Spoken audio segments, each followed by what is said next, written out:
Well, it's very warm to hot and muggy to oppressive here, but these storms are right on the edge of the really intense heat that's out in Missouri and now moving into Iowa. Temperatures exceeding 100, dew points 70s to 80 degrees. And up our way, it's just dust and smoke. There's a lot of dust and smoke that goes upstream here.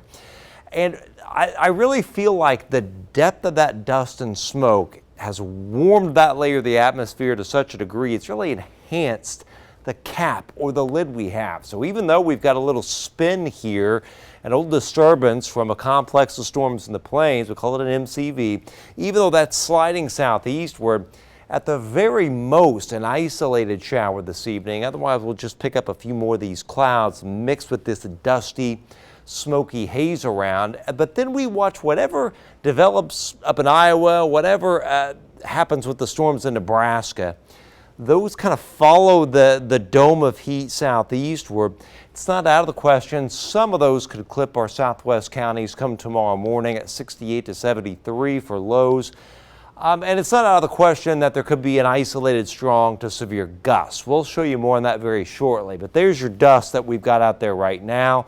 Really thickens up by Thursday night, early Friday morning, and into part of Friday, and then it tends to kind of start to go away. And of course we have the thick smoke. This is this evening. Note the orange. That's that thick haziness you see out there, and still smoke even into Thursday.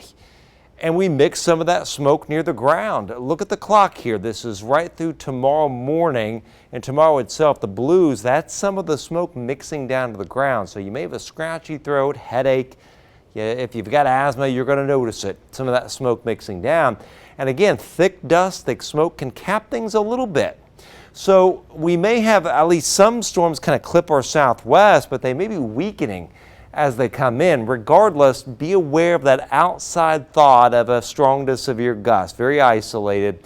Then it's just hot in the afternoon. It's oppressive. It's 90 for a high. We've got heat indices, mid-90s to 107. And again, 87 to 93 should do it for highs area-wide. It's kind of the same song and dance Thursday morning. We may get skimmed by some weakening showers and storms with an isolated strong to severe gust. Otherwise, it's partly cloudy, dusty and smoky in the afternoon with 87 to 93 and those heat indices mid-90s to about 107.